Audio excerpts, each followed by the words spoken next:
God is so faithful. I never really get on this app crying, but this is a very sensitive topic and it touched me. So I hope it touches you the way it touched me.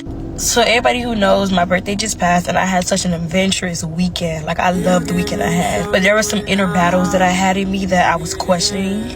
And God told me something a few weeks ago when I was at church and I was on the floor. And he said to me, he said, I will not lose out what I've invested in you.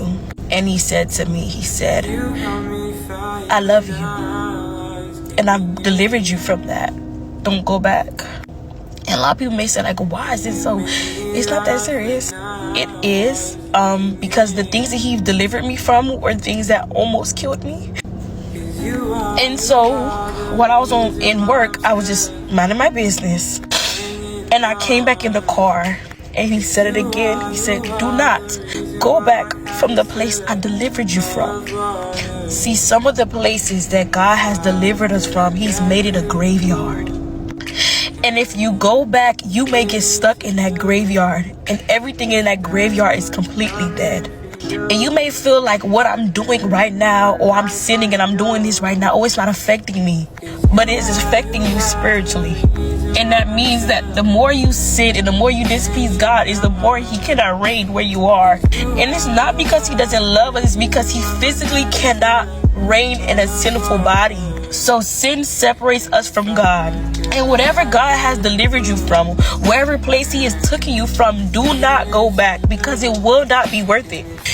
And I want to encourage somebody today that if you fail, that even if you're plotting or contemplating in your head to go back for a minute to feel something, I'm telling you it's not worth it. Because what God has delivered us from, is he knows, is detrimental to us. And the enemy loves to put things in front of us to entice us, to make us feel like it's good. But God has a funny way of reminding you that whatever glitter ain't really gold, and whatever's on the other side is not greener.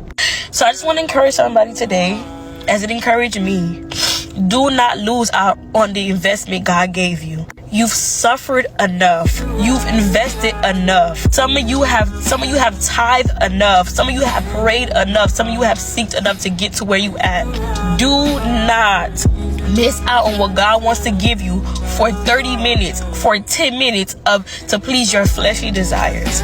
You guys be encouraged. I love y'all. I love y'all. I love y'all. And God be with you.